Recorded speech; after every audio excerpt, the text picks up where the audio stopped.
Vous recherchez une école de référence pour une double formation universitaire et professionnelle de qualité? Voici l'opportunité à ne pas rater. L'École supérieure d'administration, d'économie, de journalisme et des métiers de l'audiovisuel ESAE vous offre des programmes d'enseignement en licence et en master orientés vers l'emploi qui font d'elle une référence à travers les filières de l'administration générale et territoriale, l'administration du travail et de la sécurité sociale, droit, diplomatie et relations internationales, administration hospitalière, universitaire et intendance, journalisme et métiers de l'audiovisuel et toutes les filières des sciences de gestion. Une seule adresse, www.esae.bj. Rendez-vous dès maintenant sur nos campus ESAE Bedjromende au numéro 90 93 65 21 ou au numéro 98 98 14 00. Paracourt sur le numéro 52 46 12 12. Aboumé-Calavi au numéro 52 88 44 44. Akpaka au numéro 52 88 33 33. ESAE, l'excellence a un nom. Bonjour à toutes et à tous, bon réveil dominical, bienvenue sur l'invité. Nous sommes le dimanche 3 août de l'an 2025 pour le numéro d'émission de ce dimanche, le 1er du mois d'août 2025. On reçoit pour vous, avec ma collègue Billy Gailaibi, Guy Dossoumitokwe. Il est le secrétaire national à la communication du parti politique Les Démocrates. Guy Dossoumitokwe, bonjour. Bonjour, monsieur le journaliste. Merci d'être là. Billy Gailaibi, bonjour. Bonjour, monsieur Mitokwe. Bonjour, Khaled. Merci d'être avec moi pour co-animer cet entretien télévisé avec Guy Dossoumitokwe. Nous allons revenir sur la rencontre qui a eu lieu lundi dernier entre le président de la République, Patrice Talon, et la jeunesse béninoise au Palais de la Marina. Il aura nous effectué quelques commentaires aussi d'entre-deux-jeux sur la célébration du 65e anniversaire de l'indépendance du Bénin. Guy Dossoumitokwe, bonjour à nouveau. Bonjour, monsieur le journaliste. Alors, on a vu, certes, l'ancien président Boniaï, président du parti politique Les Démocrates, dans une vidéo, justifier l'absence des démocrates aux manifestations officielles. Mais, on va vous reposer cette même question. Guy Dossoumitokwe, dites-nous, pourquoi vous n'étiez pas au défilé du 1er août? Est-ce que la fête du 1er août, pour vous, revêt un caractère partisan? C'est une fête nationale, on dit. Pourquoi vous n'y étiez pas? Merci beaucoup, monsieur le journaliste. Oui. Je vous salue, madame. Je voudrais, avant toute chose, saluer nos compatriotes, saluer les Béninoises et les Béninois, leur souhaiter une excellente fête de l'indépendance et puis dire du fond de mon cœur que ça fait chaud de savoir que 65 ans après, notre pays continue sa marche. Et donc, la question que vous posez, c'est de savoir pourquoi nous n'étions pas présents à l'invitation du chef de l'État. Oui, pourquoi? Je crois qu'à notre place, à la place des responsables du parti, vous ne pouvez pas faire autrement parce que pendant que ceux qui dirigent le pays actuellement nous envoient des invitations, ils continuent de brimer les droits d'un certain nombre de personnes au sein du parti. Vous n'êtes pas sans savoir qu'il y a moins de 2 mois, l'un des membres de ma cellule de communication, M. Julien Kandé-Kansou, a été arrêté. Actuellement, il est détenu à la prison civile de Ouida. Et avant Julien, il y avait d'autres personnes proches du parti qui ont été arrêtées de manière brutale. Et puis, vous n'êtes pas aussi sans savoir que le parti s'est prononcé sur, je ne sais pas si je vais dire, sur le kidnapping ou sur l'enlèvement du journaliste Hugues Sosoupé, comme là. Et donc, on ne peut pas dénoncer de pareilles pratiques et puis juste quelques jours, quelques semaines après, et festoyer avec le régime. Nous ne sommes pas en train de boycotter la célébration de l'indépendance du pays, mais nous sommes en train de dire notre désapprobation avec la politique de ceux qui nous dirigent actuellement, parce que nous continuons de croire qu'on ne peut pas diriger le pays de cette manière, surtout 55 ans après. Est-ce que ce qui est fait 65 ans le 1er août dernier à la place de l'Amazone, ce qui a été tout le temps organisé, est-ce que c'est Patrice Talon sa fête ou la fête du Bénin? Oui, mais c'est un peu comme si vous me posez la question de savoir, quand on dit qui est la personne aujourd'hui, la première autorité du pays, est-ce que c'est le président ou est-ce que c'est Patrice Talon? Patrice Talon aujourd'hui est le président de la République du Bénin. Et dans notre constitution, celui qui a la charge d'être la première personnalité du pays, c'est le président de la République. Donc, la personne de Patrice Talon aujourd'hui est confondue à la personne du président de la République. Et donc, à ce titre, si quelque chose, le pays, ou bien, je ne sais pas, la politique qui s'applique dans le pays est la politique décidée par M. Patrice Talon aujourd'hui. Et donc, c'est cette politique que nous dénonçons.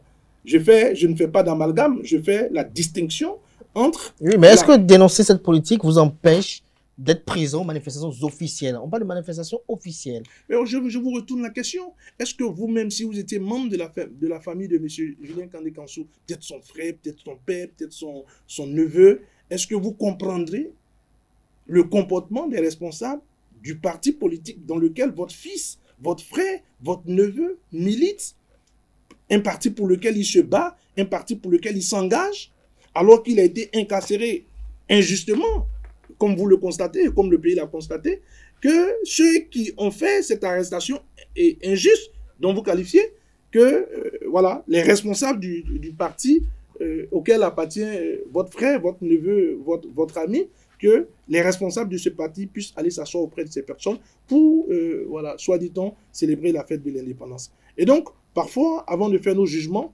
parfois, avant de faire nos raisonnements, je pense qu'il est important qu'on puisse se mettre à la place de ceux qui subissent, à la place de ceux qui sont injustement traités et à la place de ceux qui souffrent. Mais est-ce que vous pensez que c'est le fait de ne pas participer qui va changer quelque chose? À belle preuve que nous en parlons. Voilà. Le fait de ne pas participer aujourd'hui, vous constatez qu'il y a une désapprobation qui est exprimée. Mais est-ce que vous avez suivi de loin les manifestations? Non, ce matin, moi, j'ai été chez ma mère, j'étais allé manger le wakoli parce qu'elle avait préparé la pâte hier, je n'avais pas eu l'occasion d'aller manger. Et donc, ce matin, je me suis rendu chez ma mère et puis, bon, voilà, j'ai mangé mon wakoli. Je n'ai pas eu le temps de suivre parce que, pour moi, il faut être sincère avec soi-même. La belle preuve que tout à l'heure, quand j'ai pris la parole, j'ai souhaité aux Béninoises et aux Béninois, voilà, mes vœux de bonne fête parce que, voilà, le président Patrice Talon et son gouvernement s'en iront d'ici quelques mois, mais la fête, le 1er août, demeure le jour de la célébration voilà, de la fête nationale. Et donc, ce n'est pas lié à leur personne ou à la présence de leur gouvernement. À la présence de leur gouvernement. Et vous qui aspirez à diriger aussi le Bénin après 2026, est-ce que vous serez partisan du fait que pour des décisions politiques ou peut-être pour certaines postures politiques, vos adversaires politiques boycottent la fête nationale? Est-ce que vous serez approbateur d'une telle posture? Cette question m'amène à dire que c'est d'ailleurs le bien fondé de l'existence d'un contre-pouvoir. Même si beaucoup pensent aujourd'hui qu'il faut voilà, de plus en plus s'éloigner de certaines terminologies telles que opposition et tout le reste. Il faut qu'il y ait voilà, des contre-pouvoirs, des pouvoirs qui essaient d'équilibrer le jeu politique. Et donc, si nous arrivons au pouvoir, et ça je pense que par la grâce du Seigneur, d'ici quelques mois, ça sera une réalité, si nous arrivons au pouvoir, qu'il n'y a pas de contre-pouvoir, qu'il n'y a pas de pouvoir pour équilibrer ce que nous faisons, ce que nous proposons, je crois que Blaise Pascal, des siècles avant moi, l'avait déjà dit. Le pouvoir corrompt, le pouvoir absolu corrompt absolument. Monsieur Mitankwe, on parle également de la rencontre de la jeunesse béninoise avec le chef de l'État Patrice Talon qui s'est tenu au palais de la Marina le 28 juillet dernier. Et vous y étiez en tant que tête de délégation. Vous avez conduit la jeunesse au palais de la Marina. J'aimerais vous demander ce que vous avez pensé de l'accueil. Oh, madame la journaliste, cette question, l'accueil, bon, d'abord, comme j'ai l'habitude de le dire aux uns aux autres, à ceux qui nous suivent, qu'on ne fait pas une opposition pour s'opposer à tout. Et nous le démontrons tous les jours qui passent. On ne fait pas une opposition voilà, pour noircir tout, pour peindre tout en noir. Tout à l'heure, vous me posiez la question de savoir pourquoi on n'était pas présent à la célébration de la fête, célébration organisée voilà, par ceux qui nous dirigent actuellement. Et j'ai dit que voilà, on ne peut pas être en train de festoyer voilà, pendant que les notes sont détenues. Donc, la question que vous posez maintenant, vous avez refusé une invitation, mais pourquoi vous avez répondu à l'invitation du palais? L'invitation du palais dénote d'abord du fait que nous sommes demandeurs du dialogue. Il n'y a pas d'amalgame.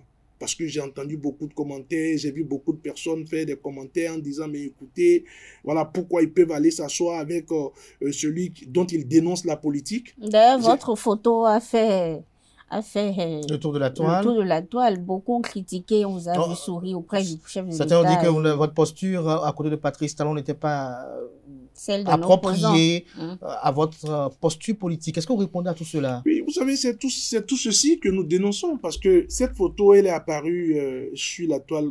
Il faut se poser la question de savoir comment. Cette photo est apparue sur la toile par ceux qui organisent la communication autour du chef de l'État. On était encore au palais de la République lorsqu'ils ont balancé la photo sur la toile.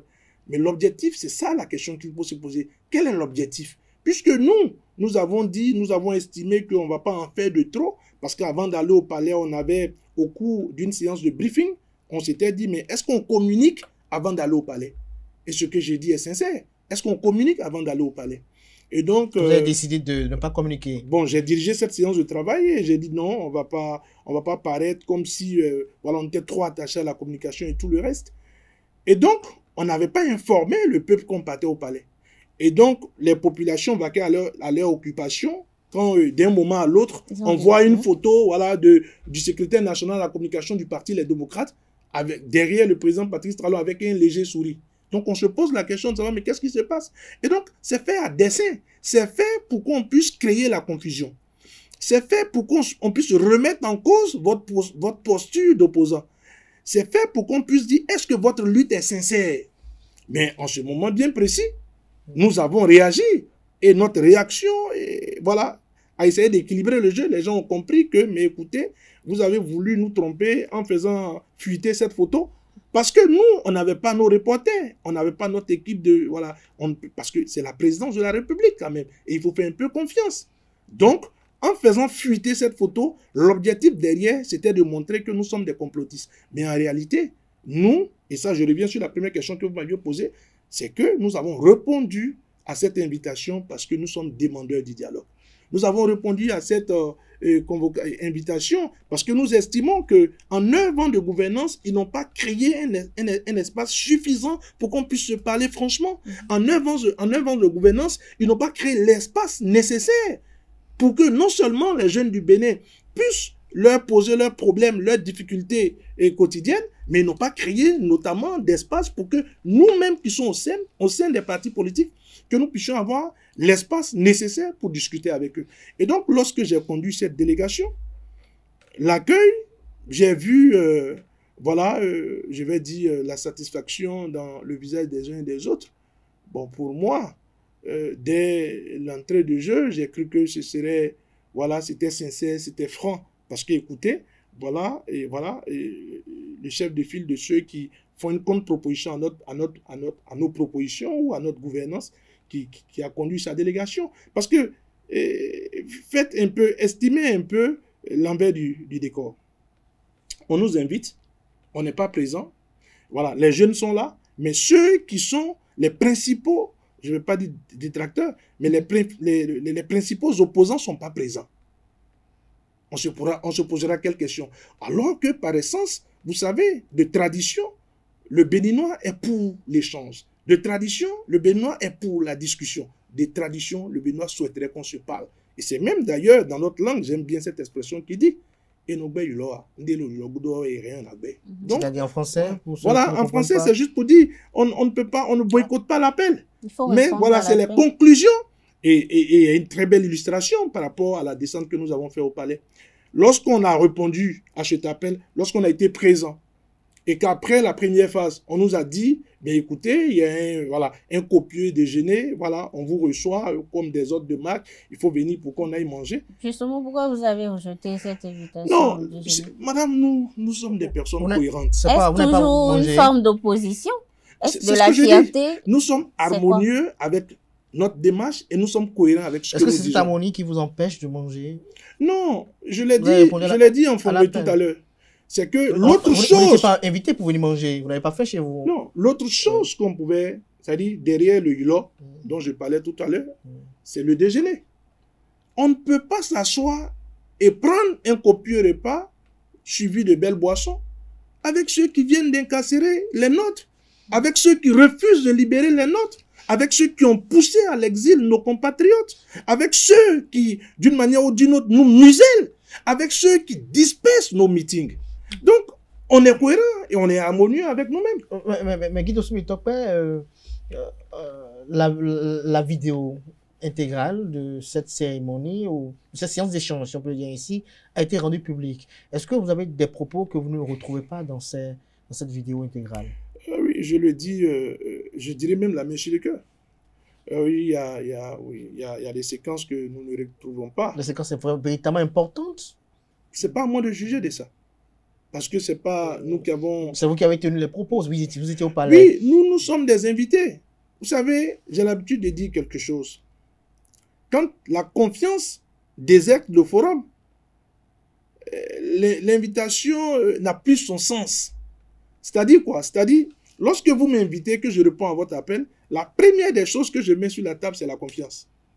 Dans tous les cas de schéma. Madame, le jour où vous m'inviterez chez vous pour un repas, et que je vous dis oui, la première des choses que j'ai mis sur la table, c'est la confiance. Ça veut dire que, voilà, vous êtes quelqu'un auprès de qui je peux manger, je peux boire.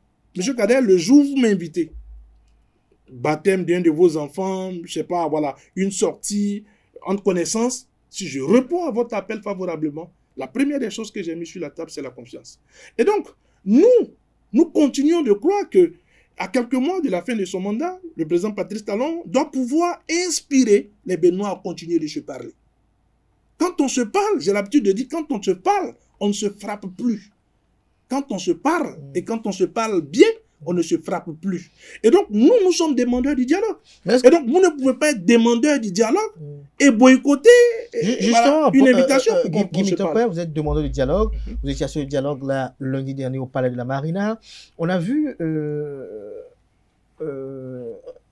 un des vôtres qui a eu à faire la prison, qui a parlé au chef de l'État, a quémandé, si on peut le dire même, la libération des vôtres qui se retrouvent dans les geôles aujourd'hui. On a senti sur le visage du chef de l'État, dans les vidéos qui ont circulé, qu'il semble être touché par cette requête. Mais pourquoi au lendemain de cette requête-là, qui n'est pas encore traitée, dont vous ne savez pas si elle aura une suite favorable, non seulement juste après cela, vous n'allez pas au déjeuner et après, vous boycottez le défilé?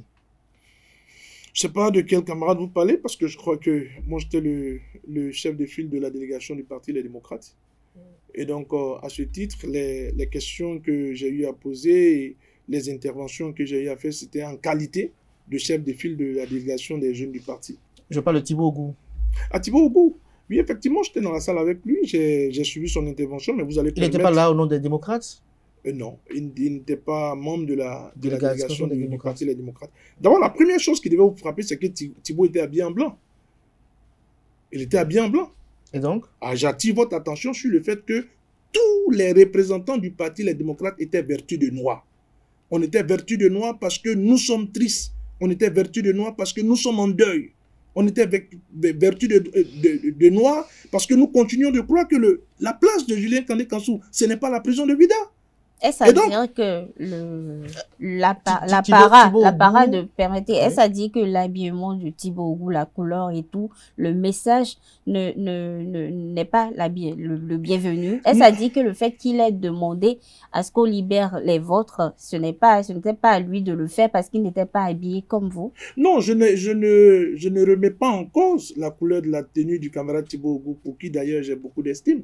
Je ne remets pas en cause cela et je ne le condamne pas non plus. J'attire plutôt votre attention sur le fait que les membres de la délégation du Parti Les Démocrates étaient tous vêtus de noir et que c'était significatif. En réalité, nous avons porté les gants parce que nous savons que ce peuple en veut à ce régime. Nous sommes conscients du fait que ce peuple en veut à ce régime. Et la requête de Thibaut Ogou, qu'est-ce que vous en pensez, ce qu'il a dit? Non, vous allez permettre que je ne puisse pas forcément rentrer dans un commentaire sur l'intervention du camarade. Les démocrates ont un problème avec Thibaut Ogou? Absolument pas. Absolument pas. Je pense que en demandant au chef de l'État... Il n'est plus proche des démocrates, Thibaut Ogou? C'est pas ça la question, cher camarade. Allez-y. Cher journaliste plutôt. Oui. Je crois que en demandant au chef de l'État d'être plus sensible à la libération des camarades qui sont incarcérés, je pense que le camarade Thibaut Ogou a fait preuve de sensibilité. Madame, je vous le dis, la main sur le cœur, même votre ennemi, ne priez pas qu'il fasse une seule journée derrière les barreaux. Ce n'est pas la place des hommes libres. Ce n'est pas la place des hommes honnêtes. Ce n'est pas la place des combattants, la prison. Et donc, nous, en faisant ce déplacement sur le palais de la présidence, voilà, on a pris ces dispositions afin que, d'abord, de manière visuelle, que notre interlocuteur puisse comprendre que nous sommes venus avec un message pour lui. Le message que nous sommes venus lui présenter, c'est que nous avons des camarades incarcérés. Et nous continuons de croire que la meilleure manière de les faire libérer, ce n'est pas avec la bagarre. Ce n'est pas par la force, parce que ce sont des arrestations politiques. Vous êtes conscient que ce n'est pas avec la bagarre que vous allez les libérer? On n'a jamais été des incitateurs à la violence. On n'a jamais fait la promotion de la violence. Nous avons... mais écoutez, celui qui est aujourd'hui le premier responsable du parti Les Démocrates, il a dirigé ce pays pendant 10 ans. Combien de personnes étaient derrière les barreaux? Il a dirigé ce pays pendant 10 ans. Combien de personnes étaient à l'exil? Et si vous le permettez, au cours de cette émission, on aura le temps de revenir dans les détails. Justement. Parce que lorsque le président Patrice Talon posait la question de la différence entre les deux gouvernances, il y a trop à dire. Et donc, juste pour vous dire que le fait que le président Yahya Boni soit à la tête du parti Les Démocrates aujourd'hui est un message très fort de la posture et de l'attitude que nous devons adopter au sein de ce parti. Nous ne sommes pas violents. Nous ne sommes pas violents.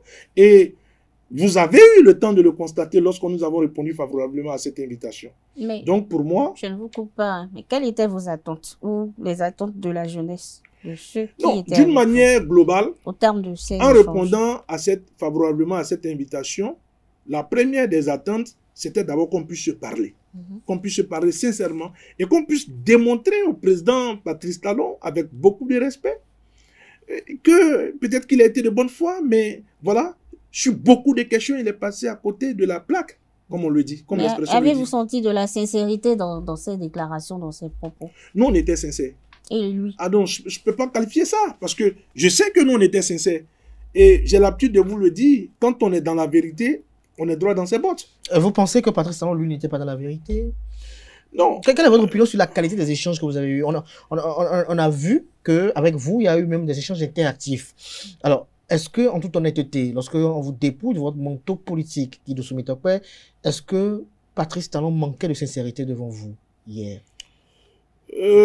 La première des choses que je peux dire, c'est que vous savez, les hommes qui sont prêts à reconnaître les erreurs, c'est les hommes qui comprennent qu'ils peuvent faire des erreurs.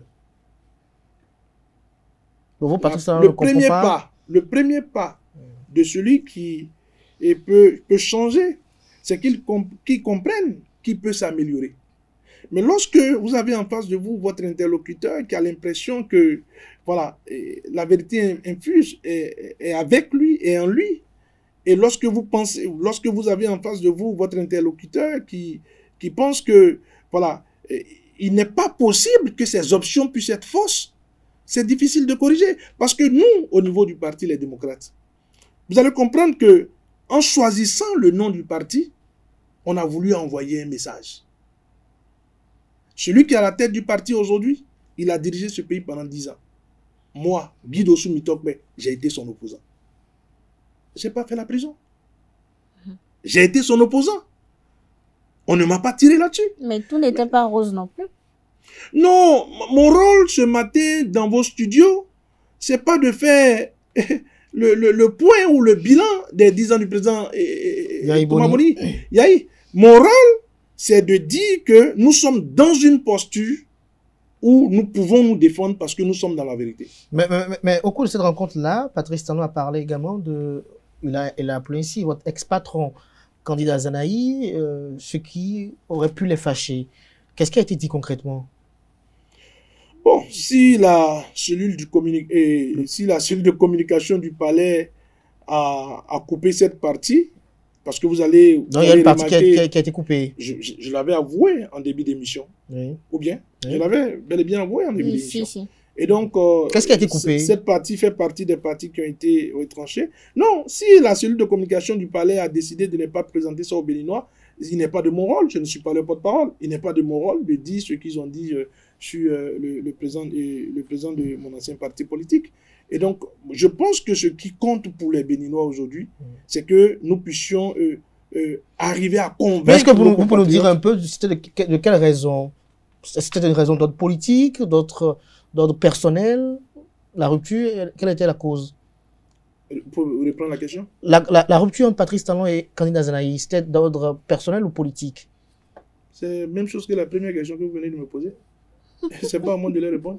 Non, juste la cause. Personnelle ou politique? C'est la même question que vous venez de me poser. Pas de lui rapporter ce qui a été dit. Non, c'est la même question parce que si ils ont coupé, c'est qu'ils estiment qu'ils ne souhaiteraient pas que les Béninois entendent ce que le président Patrice Talon a dit du président candidat Zanaï.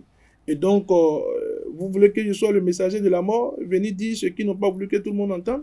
Moi, j'ai fait ma part, j'ai conduit la délégation du Parti Les Démocrates au niveau du palais de la présidence. Alors, au cours des échanges interactifs avec le chef de l'État, il y a eu sur la question de l'emploi, vous avez eu à échanger. Est-ce que le chef de l'État vous a convaincu dans son approche? Non, il ne pouvait pas me convaincre dans son approche. Comment? Pourquoi? Et là-dessus, c'est l'une des raisons pour lesquelles... Il a donné une illustration assez cible. Voilà, je crois que vous n'allez pas m'imposer ce qu'il m'avait imposé, c'est-à-dire m'empêcher de parler. Non, du tout pas. Non, donc, du tout pas. Une fois étant dans ce studio, je crois que j'aurai l'occasion d'expliquer à nos compatriotes pourquoi ils ne pouvaient pas me convaincre. D'abord, en début de propos, j'ai dit que je suis un homme de gauche. Et j'ai dit en début de propos que nous sommes plus proches des socialistes. Quand on prend la devise du Parti Les Démocrates, aujourd'hui, nous sommes des sociodémocrates. Voilà, le socialisme, le libéralisme, les sociodémocrates, voilà, et tout le reste. Et donc, ce n'est pas le même courant. Ce n'est pas le même courant. Moi, je suis un homme de gauche. Le président Patrice Talon et normalement tous ceux qui le suivent, vous devez pouvoir comprendre qu'il n'a même pas besoin de prendre un microphone et monter sur tous les toits pour dire qu'il est un homme de droite. Moi, je ne suis pas un homme de droite. L'homme de droite, c'est un libéraliste. C'est parfois même un ultra-libéraliste. Moi, je ne suis pas un libéraliste. Le libéralisme, c'est le capital, le gain. Et nous continuons de croire que on peut réussir l'économie, mais en mettant un peu d'humain là-dedans. C'est ça la différence. Et là, lorsque le président m'a posé la question, à savoir, voilà, et la question de la nounou, et puis voilà, au niveau de mon ménage, la première des choses que vous devez pouvoir comprendre, c'est que c'est pas le même registre. Parce que beaucoup m'ont dit, mais pourquoi vous n'avez pas répondu à la question? Mais le président a répondu à ceux qui m'ont dit cela. Il a dit, mais écoutez, il ne peut pas répondre parce qu'en réalité, les non-dits du président, c'est que c'est pas un ultra-libéraliste. Moi, je le suis et je ne m'en cache pas, je me réclame. Parce que lorsque j'ai pris l'exemple du président Thomas Boni Yahi, en disant que nous sommes des hommes de gauche, vous pouvez voir, dernièrement, le Parti Les Démocrates s'est affilié aux progressistes au niveau du monde. Et nous sommes même affiliés à l'union, voilà, aux progressistes du monde, pour ne pas faire l'amalgame avec l'union progressiste. Et donc, quand vous prenez les progressistes au niveau mondial, mais c'est des hommes de gauche qui allient à la gouvernance un peu d'humanisme, qui comprennent la souffrance du pauvre. Souvenez-vous de ces propos de Monseigneur Gagné, lors du colloque organisé par le clergé catholique. Il dit, on a l'impression que le président Patrice Talon aime le Bénin, mais qu'il déteste les Béninois. Mais ça rapporte à ça en réalité. Ça rapporte au fait que votre politique ne prend pas en compte l'humain. Et c'est ça ce que nous disons. Nous disons que, écoutez, on peut gouverner, on peut diriger, on peut développer l'économie, on peut aller de l'avant, mais nous continuons de croire que le gouvernement doit être au centre d'un certain nombre d'initiatives. Et c'est des écoles, c'est des courants. Et c'est à chaque courant, à chaque école, d'expliquer les biens fondés de sa politique au peuple. Ce n'est pas une question du président Patrice Talon, avec beaucoup de respect, je le dis, a posé une question et le porte-parole, le chef de file de la délégation du Parti Les Démocrates, et voilà, est parti à chercher son chemin par cette chemin. Non, ce n'est pas ça la question. La question, c'est que je sais que je n'allais pas avoir suffisamment de temps pour développer. Et que nous, mais heureusement que tous nos compatriotes ont entendu, quand je disais dès le début que je suis un homme de gauche, que nous sommes plus proches du socialisme, voilà, des sociodémocrates. Et donc, sur cette base, il n'y a pas de confusion possible. Le président Patrice Talon, pourquoi est-il ultra-capitaliste, ultra-capitaliste, ultra-libéral? Il n'a évolué, madame, tout le temps que dans ce registre. Donc, vous le comprenez, en fait, dans son approche. Mais c'est pour cela que nous montrons les failles de cette approche. C'est pour cela, dans nos dénonciations, c'est pour cela, dans nos prises de position, vous allez constater que nous dénonçons les faiblesses de cette approche. Et lorsque je disais, c'est quand même le même Bénin. Il n'y a pas encore un siècle entre les deux gouvernances. C'est que c'est le président Patrice Talon qui a succédé au président Thomas Boni-Yayi. Et lorsque, à la présidente de la République, le premier point auquel, sur lequel je me suis accroché, en faisant la différence entre les deux gouvernances, j'ai pris le côté social. J'ai dit, mais écoutez, demandez aux jeunes qui sont dans la salle. Madame, vous êtes dans le pays, vous êtes une femme, je sais que vous allez à Dantokwa. Mais combien de nos compatriotes peuvent aujourd'hui partager 3 repas copieux par jour? Disons-nous la vérité. Sur ce plan, c'est un échec. C'est échec et mat. Et le président l'a reconnu. Et donc, je finis rapidement, monsieur le journaliste. Oui. Et donc, nous, au niveau du parti Les Démocrates, c'est une nouvelle offre. Nous montrons que 10 ans avant vous, le président Thomas Boni-Yayi était là. Mais 10 ans pratiquement après lui, vous n'avez pas pu apporter une meilleure solution que lui dans ce domaine. Et donc, c'est ce que nous soutenons. Vous étiez opposant à Boni-Yayi, vous avez dénoncé les scandales, les questions de mauvaise gouvernance, de malgouvernance également. Bon, Patrice Talon, dans son allocution, en parlait en filigrane de microcrédits octroyés presque gratuitement. Et il a parlé également de social qui consistait quand même à distribuer des ressources de l'État au lieu que de faire des choses pour le bien commun. Alors, Guy Dosso-Mitokwa, aujourd'hui, est-ce que vos propos actuels résultent de votre posture politique ou de la conviction de l'acteur politique que vous êtes? Oui, c'est beaucoup plus la conviction de l'acteur politique. Et pour cela, je vais d'abord vous dire qu'il faut respecter nos compatriotes.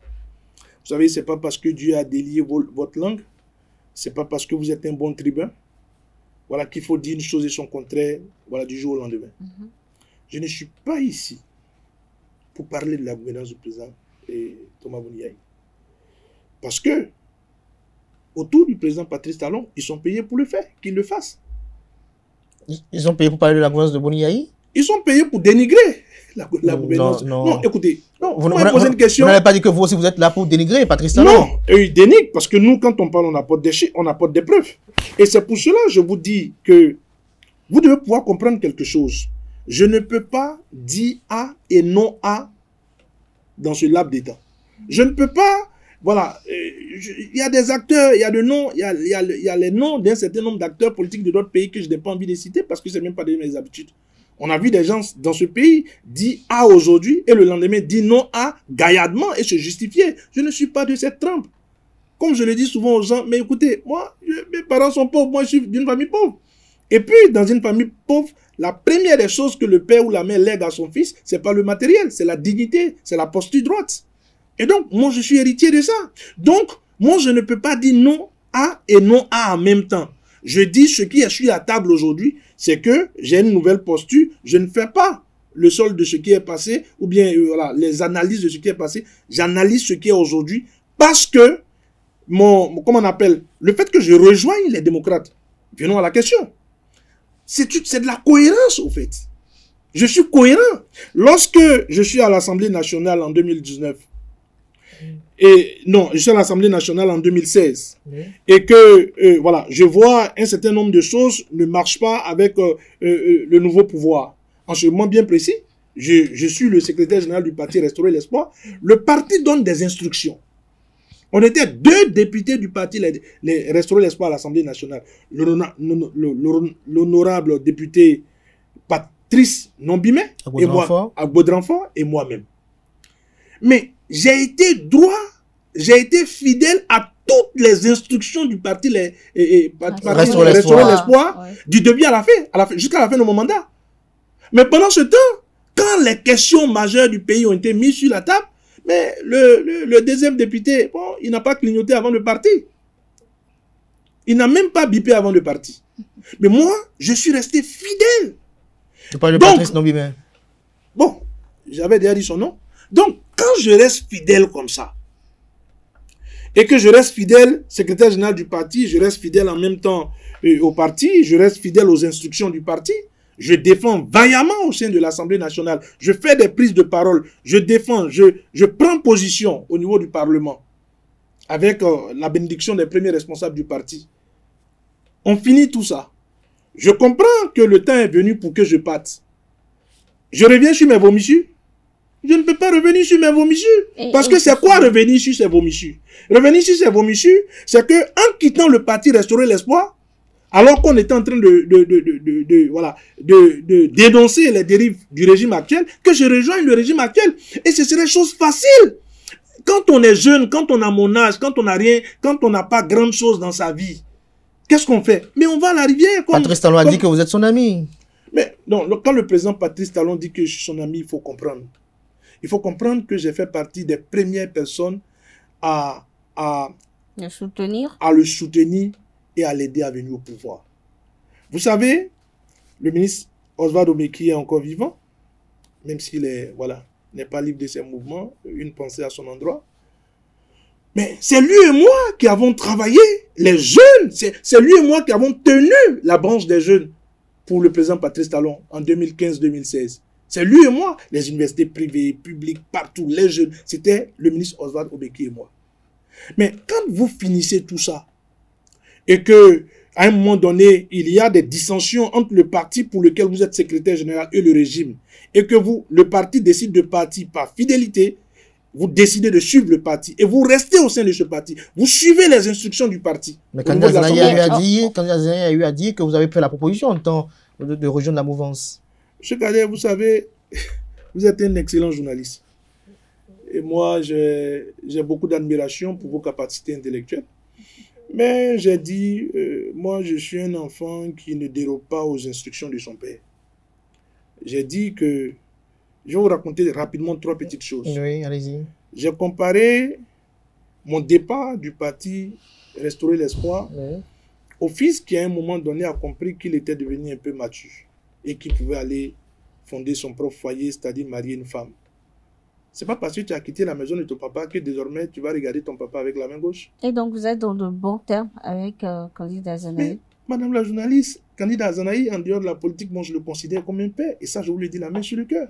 Je le considère comme un père. Est-ce qu'il est arrivé à un moment donné que vous ayez émis le vœu d'aller à la mouvance présidentielle à un moment donné? Je reviens sur la question. Lorsque je finissais l'université, j'ai été premier vice-président de la Fédération nationale des étudiants du Bénin, ensuite président de la Fédération nationale des étudiants du Bénin. Celui qui m'a pris la main pour me conduire sur le terrain politique, c'est le président Kandida Zanaï. Mais au nom de quoi aujourd'hui vous voulez que je réponde au président Kandida Zanaï? Je ne peux pas le faire, je n'en ai même pas le courage. Ça, c'est la première des choses que j'ai. Donc, du coup, vous l'avez fait? Je vais revenir sur la question pourquoi je ne suis pas allé à la mouvance. Est-ce que j'ai fait une proposition pour qu'on ait la mouvance? Oui. La deuxième des choses, je bénis le Seigneur, mon père, il est encore vivant. Même s'il a 84 ans, il est encore vivant. Lorsque le président a fait sa sortie, le président Zanaï a fait sa sortie médiatique, et je dirais sur moi, mais la première des personnes que je suis allé voir, c'est mon père. Il dit, mais papa, voilà, c'est chaud, c'est encore sur la table, qu'est-ce qu'on fait? Mais qu'est-ce qu'on fait? Quelle question? Mais tu n'as rien à dire. Tu es un mari. Et donc, vous n'avez rien à dire? Tu es un mari, tu n'as rien à dire. C'est vrai que je suis né en Côte d'Ivoire, mais j'ai une éducation mari pure. Et chez les maris, vous savez que le respect, la dignité, c'est pas à négocier. Et ma mère... Vous parlez de dignité. Et ma mère... Votre dignité n'est-elle pas entachée avec ces déclarations?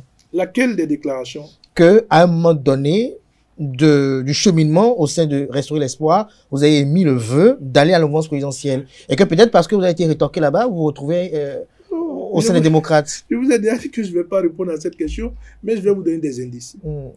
Parce que répondre à cette question, c'est répondre au président. Et j'ai reçu l'instruction de ne pas répondre au président Kandida Zanaï et je ne vais pas répondre. Instruction de votre père? De mon père. Et d'ailleurs, un commentaire de ma mère qui disait, mais écoute, et moi, ton ancien président, c'est quelqu'un que j'ai toujours aimé. Et je pense que j'ai toujours considéré que tu étais comme un fils pour lui.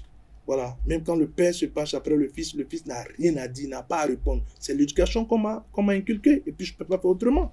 Et donc, lorsque vous dites, est-ce que je n'ai jamais fait cette proposition? Mais, madame, je ressemble à quelqu'un qu'on va chasser à la mouvance? Non, répondez à ma question. Est-ce que Guy Dossou Mitokpe, avec en toute modestie, franchement en toute modestie, je ressemble à quelqu'un qu'on va chasser à la mouvance? Ah, vous aussi dites la vérité. Mettons les cartes sur la table. Bon, Guy Dossuit-Tokpa, vous en parlez tout à l'heure, mais par rapport à votre posture, beaucoup ont critiqué cette posture, ils ont trouvé trop souriant, ils vous ont trouvé trop docile aux côtés du chef de l'État. Qu'est-ce que vous avez à répondre à ceux qui vous ont dit ça? Non, je crois d'abord que est-ce que c'est trop souriant, trop docile? Vous savez, j'ai parlé tout à l'heure de l'équipe de communication qui a fait les montages. Peut-être que vous avez peut-être souri peut-être une seule fois. Et puis, ça peut revenir à plusieurs fois quand on fait ce que vous appelez souvent en journalisme les gros plans. Mais hormis ça, je ne crois pas que on va dans un tel contexte au palais de la présidence pour, voilà... renfroigner la mine. Non, renfroigner la mine comme si, voilà, on était venu pour un combat sur un ring. Non, je ne crois pas. Et de l'autre côté, ce que vous dites, la posture que j'ai adoptée quand j'étais arrêté, je le dis et j'insiste là-dessus. Vous savez, au-delà de tout ce qu'on dit, même si je suis de l'opposition, il s'agit quand même du chef de l'État. Il s'agit du président de la République qui voilà, m'a appelé à ses côtés. C'est vrai que je ne fais pas partie de ses partisans. C'est vrai que voilà, je dénonce une bonne partie de sa politique. Mais n'en déplaise, il est le président de la République. Et de l'autre côté, il y a aussi que, je l'ai dit tout à l'heure, vous allez permettre que je puisse revenir là-dessus sans que cela ne soit voilà, trop redondant. Mais moi, je suis mari. Moi, je suis un mari. Et chez nous, les maris, le respect est avant toute chose. Vous avez, une fois de plus, je vais encore dire notre expression dans notre langue. Quand on veut parler du chef de l'État, on dit, voilà, ouais, c'est celui que, voilà, qui convient, voilà, le respect et tout ça. Et donc, moi, je suis un mari, j'ai reçu une éducation mari, même si je suis né en Côte d'Ivoire, mais je suis mari de père et de mère. Et donc, à ce titre, je pense que je ne peux pas mettre mes deux mains dans la poche, ou bien une main dans la poche, alors que je suis en présence du président de la République.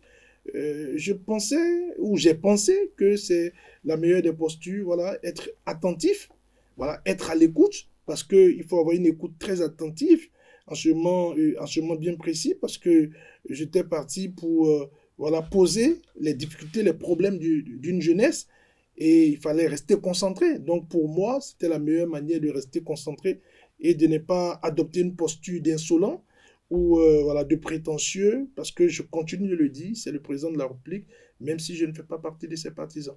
Donc pour revenir toujours à cette rencontre avec Patrice Talon et la jeunesse à laquelle vous avez pris part, Patrice Talon a également dit que Boni et lui s'appellent, s'échangent, s'écrivent et qu'ils se voient fréquemment.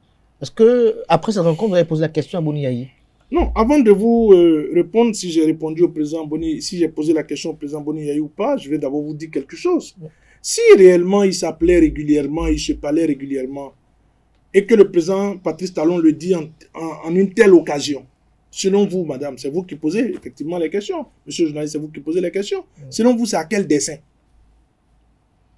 Nos compatriotes aussi réfléchissent. Non, nos compatriotes réfléchissent. Si le président, je dis... Peut-être que vous prouvez qu'il n'y a pas de problème entre eux. Non, je vais mieux vous répondre. Oui.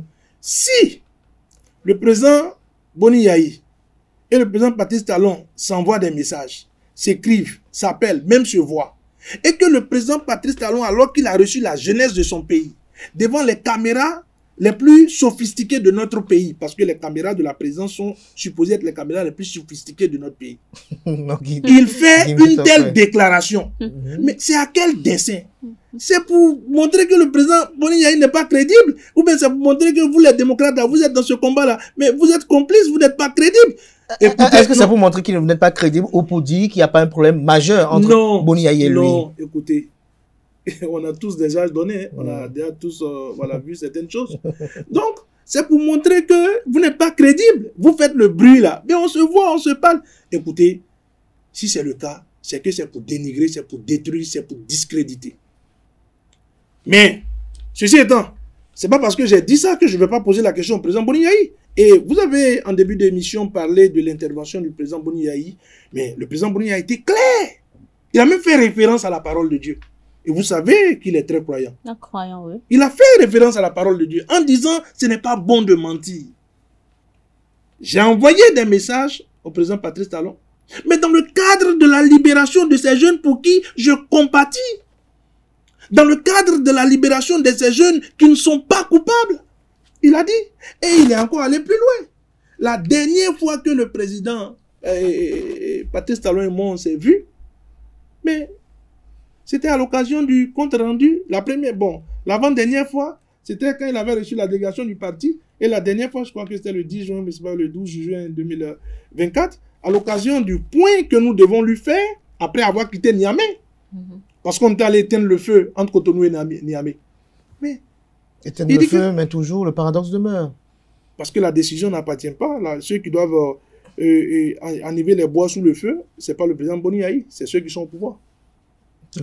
Monsieur Mitokwe, pendant cette séance, Patrice Talon a exprimé sa plus grosse frustration, celle qui, selon lui, est de ne pas avoir réussi à mettre en œuvre avec son gouvernement la politique liée à la formation technique et professionnelle avant de finir son mandat, avant la fin de son régime. Moi, j'aimerais vous demander, selon vous, est-ce suffisant de mentionner essentiellement cela ou c'était juste un jeu de mots? Non, je crois que dans la salle, quand j'ai vu le président Patrice Talon faire cette déclaration, vous savez, il y a du sang qui coule dans mes veines. Je suis aussi humain, j'étais un peu ému. J'ai vu beaucoup de sincérité. Mais en même temps, ça montre les limites. Mais est-ce que vous êtes satisfait de ce qu'il a dit? Quand il parle de plus grosse frustration, oui, il ne parle que de la formation technique. Non, c'est ce que j'ai dit. C'est que ça montre en même temps les limites de ce régime. Parce que, vous savez, depuis 1990, aucun pouvoir n'a eu autant les marges, ne s'est donné autant les marges, en brisant les codes, en brisant les limites, en brisant le pouvoir du contre-pouvoir que le régime Patrice Talon.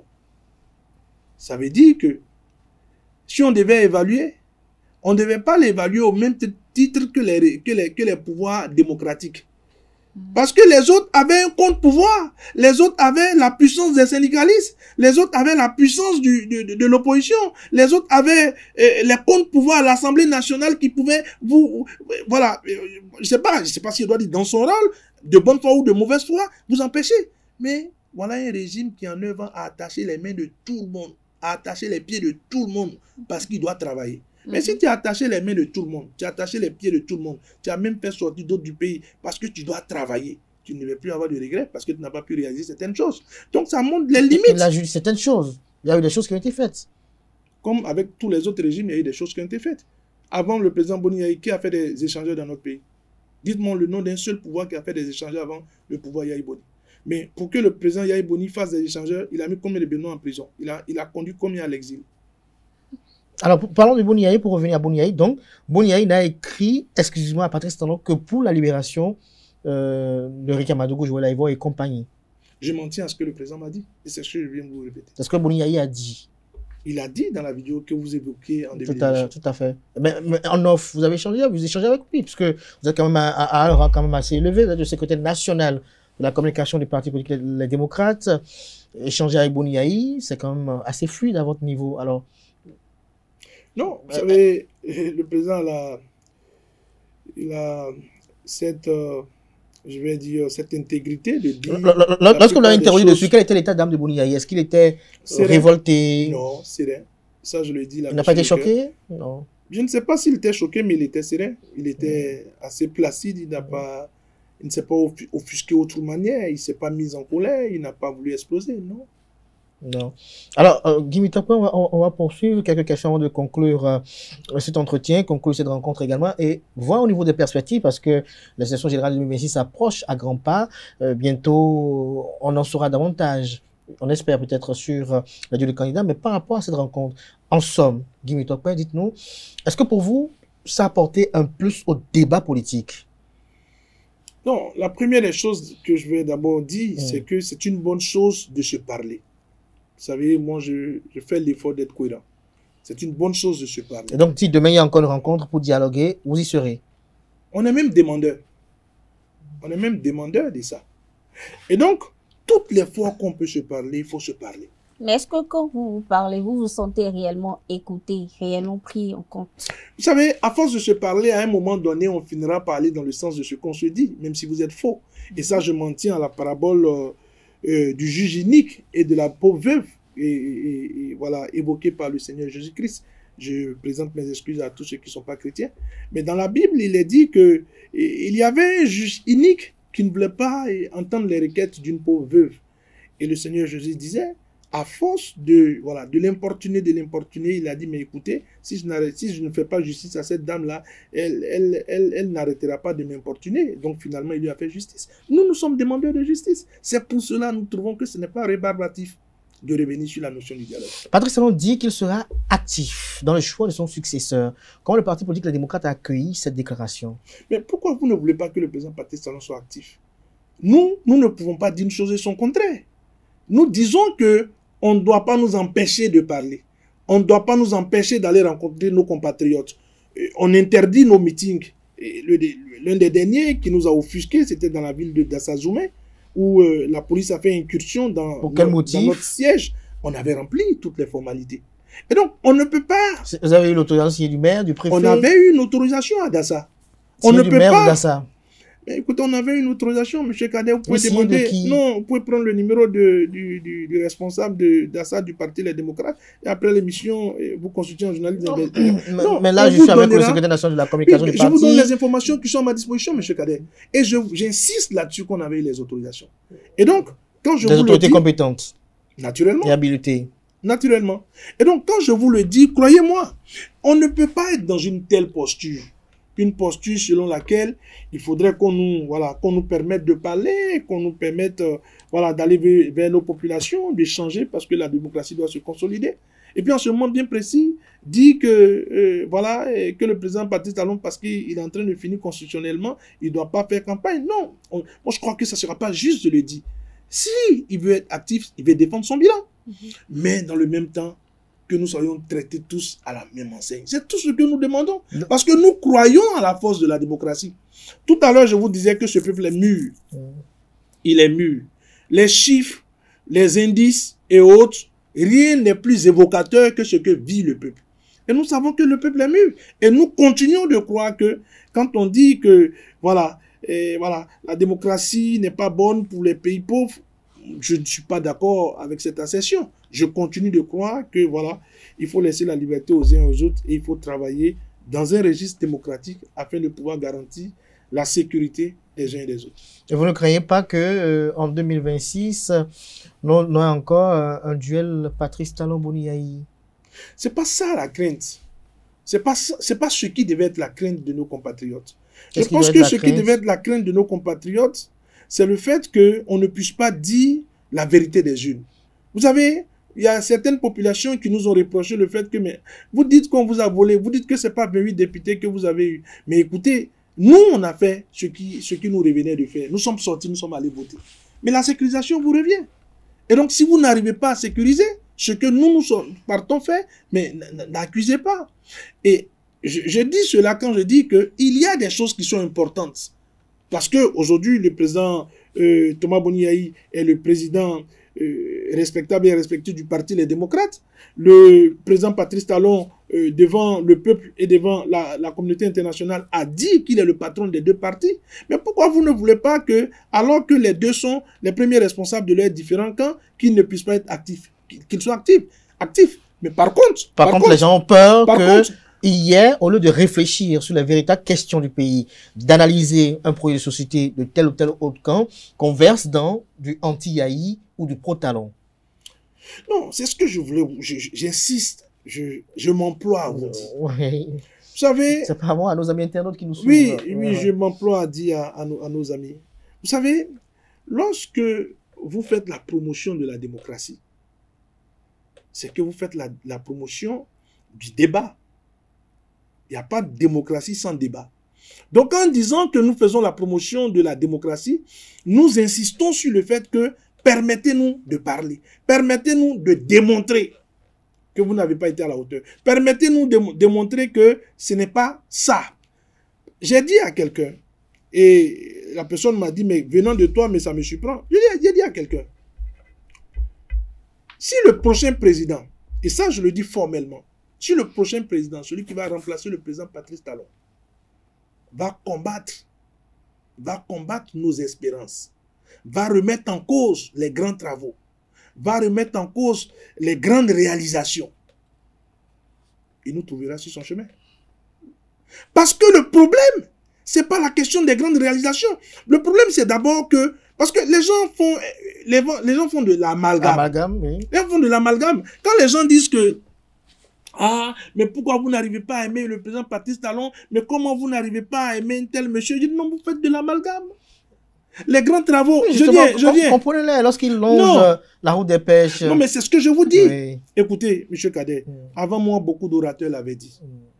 Le Bénin en 1960 n'était pas le Bénin d'aujourd'hui. Et je vous ai pris tout à l'heure l'exemple des échangeurs. Vous savez, chaque président qui vient faire pour lui, chaque président qui vient faire ses réalisations, il faut rester dans une dynamique. La dynamique dans laquelle nous sommes, le Bénin aujourd'hui à un niveau donné. Tout président qui viendra remettre en cause le niveau auquel nous sommes, il faut combattre ce président. Le président qui viendra et qui va nous rassurer, qui fera mieux que le président Patrice Talon, c'est derrière ce président qu'il faut aller. Et c'est ça, moi, mon combat. Et il est sincère, ce combat. Je ne voudrais pas que, écoutez, que nos acquis soient remis en cause. Je ne milite pas pour que celui qui va venir après le président Patrice Talon, dès qu'il a payé les salaires, il dit maintenant je peux dormir, ça va, le pays va bien. Non! Il faut travailler pour les générations qui viennent. Il faut anticiper sur les réalisations. On a des retards à rattraper. On a de grandes choses à faire. Parce que nous sommes dans un conseil des nations. La question de la promotion du tourisme et de bien d'autres choses, il faut travailler pour ça.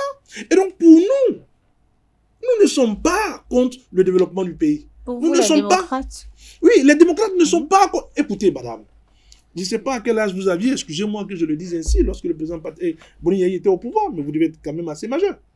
Mais écoutez, il y a des réalisations qu'il faisait. Nous-mêmes qui étions à l'opposition, on ne pouvait pas en faire la promotion parce qu'on était à l'opposition. Mais ce n'était pas des choses à remettre en cause. Donc, naturellement que le président Patrice Talon fait des choses, fait certaines choses pour lesquelles il ne faut pas remettre en cause. Mais le président qui viendra et qui pensera qu'il faut encore remplir les géoles, qui pensera que seulement par voie électronique, qui pensera qu'il faut pousser les gens à l'exil parce que lui veut travailler, qui pensera qu'il faut remplir les prisons parce que lui veut travailler, qui pensera que dès que ça ne va pas, il faut envoyer la police, il faut envoyer les militaires, tabasser, ligoter parce que lui veut travailler, on n'en a pas besoin.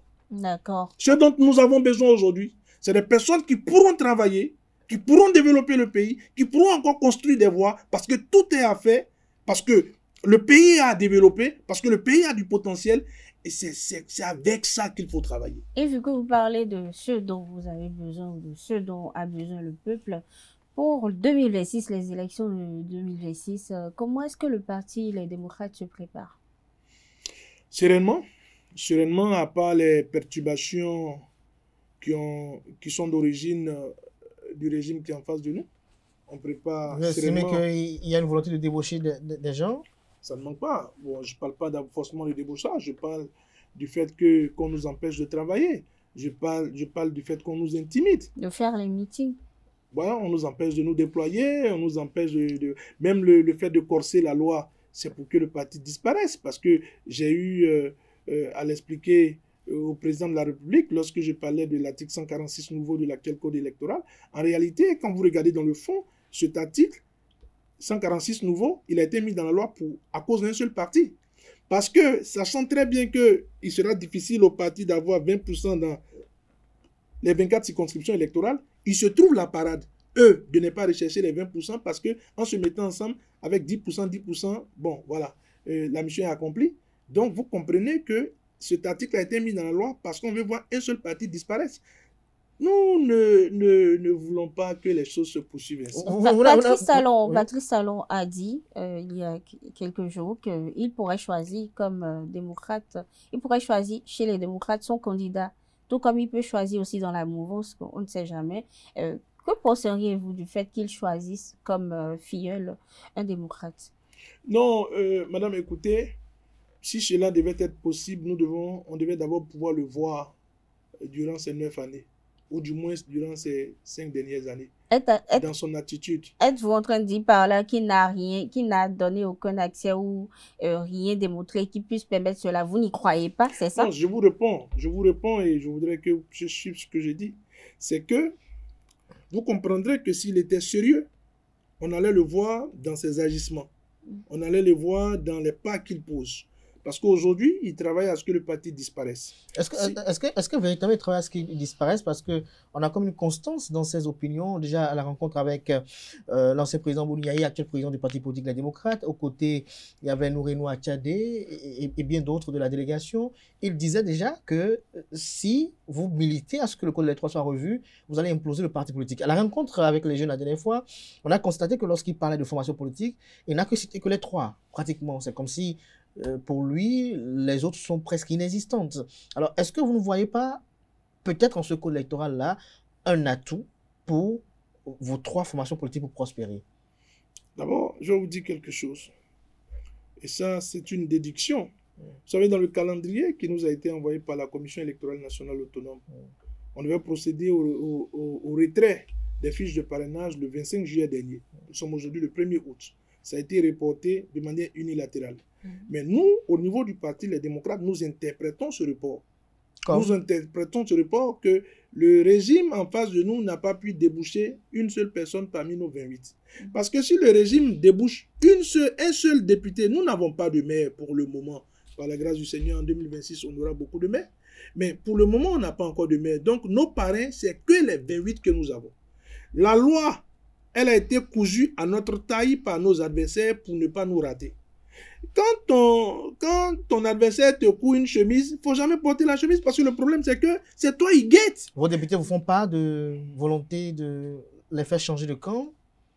Il n'y a pas eu de députés qui ont dénoncé? Bon, vous savez, si les députés ont des acquaintances incestueuses. Non, si les députés ont des rapports ou des points à faire, ce n'est pas à moi. Moi, je ne suis qu'un simple exécutant au sein du parti. Il y a un premier responsable, je pense qu'il sera mieux placé pour répondre à cette question. Mais par contre, ce que je voudrais dire, je voudrais insister sur le fait que si ils ne voulaient pas que le Parti Les Démocrates disparaisse, ils auraient déjà lancé le retrait. Parce que c'est leur calendrier, personne ne leur a imposé ce calendrier. Ils ont, sans nous informer, reporté le retrait des fiches de parrainage. Nous continuons de croire qu'ils veulent se donner un peu de temps pour avoir ne serait-ce qu'un parrain chez nous ou deux. Un seul qui se rebiffe ou qui tourne casa contre le parti, on sera dans l'impossibilité d'aller à l'élection présidentielle. Le Seigneur ne permettra pas ça. Mais l'autre chose que je voudrais vous dire, et là-dessus j'insiste, c'est que vous devez pouvoir comprendre que ce code, c'est un code de la vengeance. Parce que sa relecture a précédé ou a été suivi, non, précédé ou suivi, je crois, par la non-révision de la Constitution. Et donc, à ce titre, parce qu'on n'a pas pu réviser la Constitution, il y a un député qui est un aîné à moi qui a dit au sein du Parlement, mais si vous n'allez pas dans le sens de la révision de la Constitution, mais écoutez, nous nous arrangerons afin que à la prochaine législature ou aux prochaines élections communales, nous ayons 80% des maires et des députés. Mais ça n'a pas raté. Ils ont exprimé cette colère dans la relecture du code électoral. Et donc, moi, je continue de vous dire que notre peuple est suffisamment mature. Et je crois que le peuple béninois fera la différence aux prochaines élections. Le peuple nous a déjà donné l'assurance. Écoutez, calmez-vous, dans les 24 circonscriptions électorales, le Parti Les Démocrates aura au moins ces 20%, sinon plus. Et nous allons travailler afin que les deux partis du chef de l'État, et d'ailleurs lui-même a dit au cours de cette rencontre au palais que ce n'est pas des partis différents. Parce qu'un parti normalement qui est progressiste, l'Union progressiste, devait être un parti de gauche. Mais celui qui est capitaliste et ultra-capitaliste dit que c'est son parti. Donc ce n'est pas des hommes de gauche. Et l'autre qui est républicain, normalement devait être un parti de droite. Donc c'est de la confusion. Et donc ces confusionnistes, il ne faut pas leur laisser le temps de nous distraire. Et à ce titre, le peuple a dit, comme vous avez fait le combat pour que la relecture soit une réalité, et ils n'ont pas voulu revenir sur leurs décisions, nous, le peuple, nous allons vous donner les 20% au moins dans les 24 circonscriptions électorales. Nous allons faire ce combat et ensemble, nous allons les aider eux-mêmes à ne pas avoir les 10%. Est-ce que vous avez déjà connaissance de positionnement pour les prochaines législatives? Quand est-ce qu'on connaîtra votre duo de candidat aussi à la présidentielle? Non, pour le duo de candidats, monsieur le journaliste, tous ceux qui me posent cette question, je leur ai dit, mais écoutez, c'est un peu comme un jeu de damier. Actuellement, on est dans un registre qui est comme un jeu de damier ou un jeu d'échecs. Vous ne poussez votre pion. Mais est-ce qu'à l'interne, vous avez en filigrane, est-ce qu'à l'interne, même si vous n'évoquez pas, est-ce qu'à l'interne, en filigrane, vous avez vous voyez en filigrane le profil, Oui, les profils éventuels. oui. Tous ceux qui ont au moins 40 ans. Non, est-ce que c'est tous ceux qui ont au moins 40 ans au sein des démocrates ou il y a déjà une short list? Non, il n'y a pas de shortlist. C'est que tous ceux qui ont au moins 40 ans qui ne sont pas frappés par les critères pourraient être nos... Donc tout militant démocrate qui a 40 ans peut être candidat. Et qui est compétent et qui remplit les critères, ouais, pour être le candidat. Guy Mitoko, vous êtes sincère? Très sincère. Très sincère à ce niveau. Billy Davy, la dernière question, oui. Ma dernière question, c'est concernant les Vodou Days. Vous, en tant que chrétien, que pensez-vous de cette initiative-là mise en place par le gouvernement depuis quelques années, les Vodou Days? Les Vodou Days. Mhm. Oh, madame la journaliste, je m'attendais à toutes les questions sauf cette question. Vous me créez des problèmes. Merci. Je pense que je ne pourrais pas répondre à cette Merci question. à vous, Guy Mitokwe. C'est un rituel au cours de cet entretien. Vous allez regarder droit dans votre caméra et dire quelques mots à Ma l'endroit. caméra est où? Droit devant vous là. Voilà, la caméra robot. Vous allez dire quelques mots à l'endroit de ces militants, sympathisants du Parti des démocrates qui ont reçu cet entretien, ceux qui nourrissent des espoirs en votre personne et en celle du Parti politique des démocrates. Merci infiniment. Je voudrais, avec beaucoup de foi et beaucoup de sincérité, dire à nos compatriotes que le parti n'a pas changé. Le Parti des démocrates n'a pas changé. Et on ne saurait trahir leurs espoirs et leurs espérances. Et que le président Yahi Boni, qui m'a confié cette lourde responsabilité, continue d'être le même. Et comme ils le savent, vous savez, quand on triche avec son comportement, on peut se tromper. Mais quand on est sincère dans son tempérament, le président Yahi ne fait pas exprès d'être humain humaniste. Il est. Et donc, c'est quelqu'un qui a un grand cœur. Et donc, le Parti Les Démocrates est un parti qui prône la chaleur humaine, le cœur humain dans la gouvernance d'un pays. Et nous pensons que si l'économie compte, si la progression au niveau de l'économie compte, prendre en compte les questions humaines, prendre en compte les difficultés humaines, fait partie aussi de la bonne gouvernance. Et donc, nous sommes un parti de gauche et nous n'en avons pas honte. Nous continuons de croire que l'État doit être au cœur d'un certain nombre d'initiatives. Et même si nous travaillons pour que les initiatives et les ambitions puissent être libérées, nous continuons de croire que l'État doit pouvoir soutenir les plus faibles.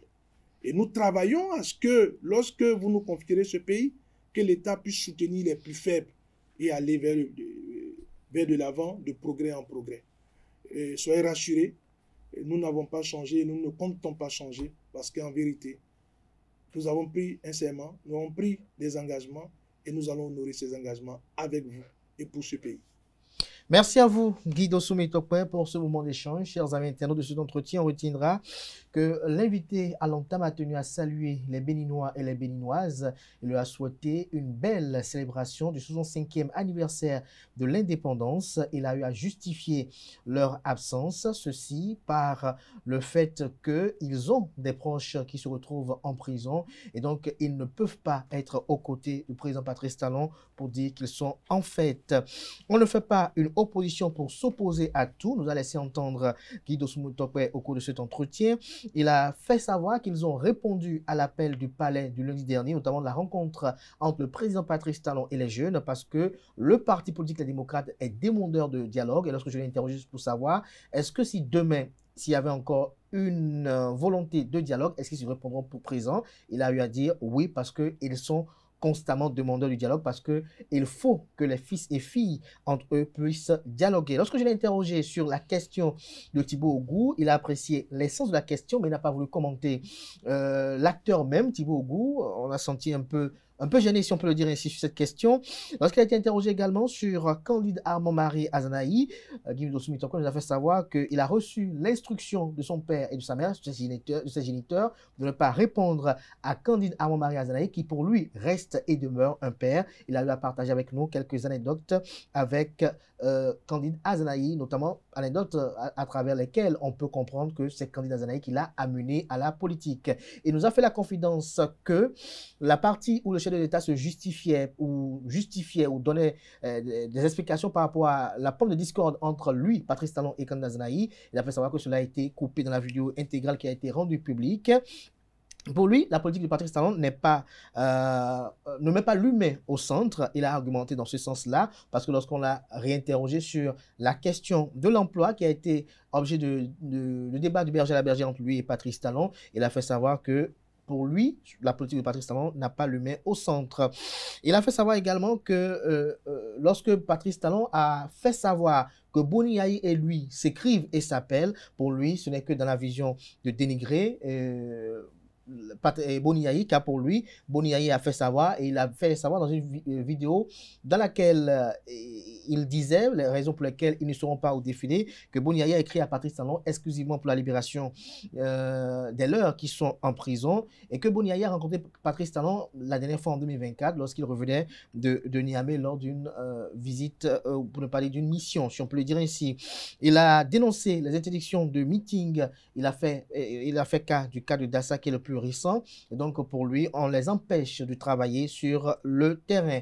Guy Mitokwe a fait savoir qu'il va combattre toute personne qui, après 2026, viendra remettre en cause les acquis de Patrice Talon, et il nous a fait la confidence de ce que, si jamais il adviendrait qu'on débauche un député au sein du Parti politique et démocrate, notamment entre les 28 qu'ils ont actuellement au Parlement, ça veut dire que le Parti politique et démocrate se retrouve handicapé et dans l'impossibilité de pouvoir participer à l'élection présidentielle de 2026. Et donc, pour lui, l'heure est toujours à la remobilisation, et donc c'est question de stratégie, raison pour laquelle jusqu'à l'heure actuelle nous n'avons pas connaissance du candidat du Parti politique Les Démocrates. J'espère que j'ai été récapitulatif.